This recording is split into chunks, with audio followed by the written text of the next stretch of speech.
ഞാൻ ഇന്നലെ സഹയാത്രിക ഗ്രൂപ്പിൻ്റെ ഒപ്പം നാലമ്പല ദർശനത്തിന് പോയിരുന്നു. എൻ്റെ മോനും കൂടെ ഉണ്ടായിരുന്നു. ഒരു നല്ല യാത്രയായിരുന്നു. എല്ലായിടത്തും തൊഴാൻ പറ്റി. ഒത്തിരി തിരക്കായിരുന്നു.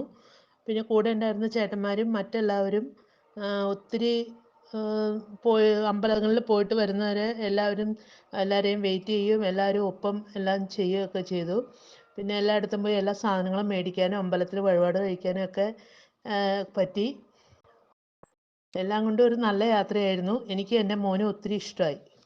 ഞാൻ ആദ്യമായിട്ടാണ് വന്നത്. ഞാൻ ആദ്യമായിട്ട് വന്നതുകൊണ്ടാണോന്ന് അറിയില്ല, ക്യൂ എനിക്ക് കുറച്ച് ബുദ്ധിമുട്ടായിരുന്നു. ആ ഒരു ക്യൂവിൻ്റെ ഒരു ബുദ്ധിമുട്ട് മാറിക്കഴിഞ്ഞാൽ ഒരുപാട് സമയം അമ്പലത്തിൻ്റെ അകത്ത് സ്പെൻഡ് ചെയ്യാൻ പറ്റി. പിന്നെ എല്ലാ വഴിപാടുകളും നടത്താനും കുറച്ച് നേരം നിന്ന് പ്രാർത്ഥിക്കാൻ പറ്റി. അതുപോലെ പുറത്തേക്ക് ഇറങ്ങിയപ്പോൾ തന്നെ ഒരു ടൈം സെറ്റ് ചെയ്യാതെ തന്നെ എല്ലാ സാധനങ്ങളും എൻജോയ് ചെയ്ത് വാങ്ങിക്കാൻ പറ്റി. കൂടെ നിന്ന് പ്രൊട്ടക്റ്റ് ചെയ്ത എല്ലാവർക്കും നന്ദി. ഫുഡും നല്ലതായിരുന്നു. നല്ലൊരു യാത്രയായിരുന്നു ഈ പ്രാവശ്യത്തേത്. ഗ്രൂപ്പിലുള്ള എല്ലാവർക്കും നമസ്കാരം.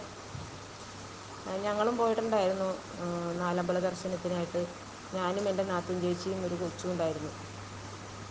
അപ്പോൾ ഈ കർക്കിടക മാസത്തിലെ രാമായണ മാസത്തിൽ നാലമ്പല ദർശനത്തിനായിട്ട് എല്ലാ സൗകര്യങ്ങളും ഒരുക്കി തന്ന സഹയാത്രിക ഗ്രൂപ്പിലെ എല്ലാവർക്കും അഭിനന്ദനങ്ങൾ. അതുപോലെ ഫുഡെല്ലാം സൂപ്പറായിരുന്നു. ഫുഡ് ഉണ്ടാക്കാനായിട്ട് 3-4 പേര് ഒരുപാട് കഷ്ടപ്പെട്ടെന്ന് പറഞ്ഞു. അവർക്കും പ്രത്യേക അഭിനന്ദനങ്ങൾ അറിയിക്കുന്നു.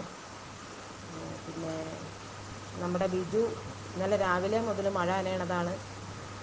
ബിജു ആണെങ്കിലും ചന്ദ്രൻ ചേട്ടനാണെങ്കിലും ഒത്തിരി കഷ്ടപ്പെട്ടു അവർ. അപ്പോൾ അവർക്കും പ്രത്യേകം നന്ദി അറിയിക്കുകയാണ്. നല്ല കെയറിങ് ആയിരുന്നു. ആ കാര്യം അവർ 2 പേരെ ഉണ്ടായുള്ളായിരുന്നെങ്കിലും എല്ലാം നല്ല ഭംഗിയായിട്ട് നമ്മളെ പ്രൊട്ടക്റ്റ് ചെയ്ത് കൊണ്ടുപോയി.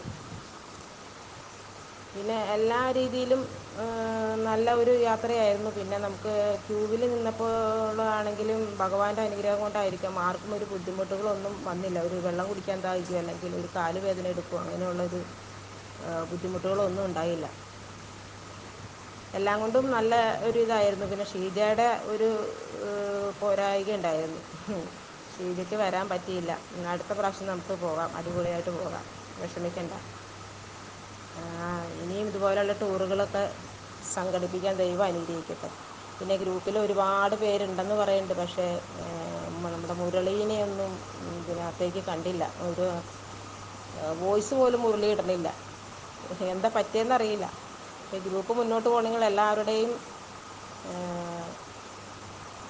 ഇത് വേണം, സഹകരണം ഉണ്ടെങ്കിലാണ് ഗ്രൂപ്പ് മുന്നോട്ട് പോകുള്ളൂ. അപ്പോൾ എല്ലാവരും അതിന് സഹകരിക്കുക. ഇത്രയാണ് എനിക്ക് പറയാനുള്ളത്. ഇതെല്ലാം നല്ല ഭംഗിയായിട്ട് നടന്നു. ഭഗവാന്റെ അനുഗ്രഹം എല്ലാവരിലും ഉണ്ടാകട്ടെ എന്ന് ആശംസിക്കുന്നു. നമസ്കാരം. ഞാനും ഇന്നലെ സഹയാത്രിക ഗ്രൂപ്പിൻ്റെ കൂടെ നാലമ്പല ദർശനത്തിന് പോയിട്ടുണ്ടായിരുന്നു. ഞാനും ഉണ്ടായിരുന്നു, എൻ്റെ മോളും ഉണ്ടായിരുന്നു. ഞങ്ങൾക്ക് നല്ലൊരു അഭിപ്രായമാണ് ഈ ട്രിപ്പിനെ പറ്റിയിട്ട് ഉള്ളത്. കാരണം നമുക്ക് സമാധാനമായിട്ട് തൊഴാൻ പറ്റി. പിന്നെ ഒരാൾ തൊഴുതിട്ട് അല്പം ലേറ്റായാൽ തന്നെ ആ ആൾ വരുന്നവരെ അവർ വെയിറ്റ് ചെയ്യും. അതിൻ്റെ അകത്ത് സംഘാടകർ ആ ചേട്ടന്മാരെ ആളെ കണ്ടില്ലെങ്കിൽ ആളെ പോയി അന്വേഷിച്ച് കണ്ടുപിടിച്ച് ബസ്സിൽ നമ്മളെ എത്തിക്കും. ഫുഡൊക്കെ നല്ല ഫുഡായിരുന്നു. അതുപോലെ തന്നെ ഉച്ചത്തെ ഫുഡും വൈകുന്നേരത്തെ ഫുഡും എല്ലാം നല്ല ഫുഡായിരുന്നു. നമുക്ക് തൊഴുത് കഴിഞ്ഞ് ഇറങ്ങിയിട്ടാണെങ്കിൽ തന്നെയും സാധനങ്ങൾ മേടിക്കാനും പർച്ചേസിങ്ങിനും ഒക്കെ സമയം ഉണ്ടായിരുന്നു. ഓട്ടപ്രദക്ഷിണം അല്ലാതെ ചില ആളുകളുടെ കൂടെ പോയി കഴിഞ്ഞിട്ടുണ്ടെങ്കിൽ സമ്മതിക്കില്ല, നമ്മളെ പെട്ടെന്ന് തൊഴുതിട്ട് വന്നോളണം ഒരു ടൈം ലിമിറ്റ് വയ്ക്കും. അതൊന്നും ഉണ്ടായിരുന്നില്ല. നമുക്ക് സമാധാനമായിട്ട് തൊഴാനും സാധനങ്ങൾ മേടിക്കാനും എല്ലാം പറ്റി. അവർ കൊണ്ടുപോയവർ നല്ല കെയറിങ് ആയിരുന്നു. എല്ലാവരും ഉണ്ടോ എന്ന് കറക്റ്റായിട്ടൊക്കെ നോക്കിയിട്ടൊക്കെ തന്നെയാണ് വണ്ടിയിൽ കയറ്റിയതും. നല്ലൊരു ട്രിപ്പായിരുന്നു.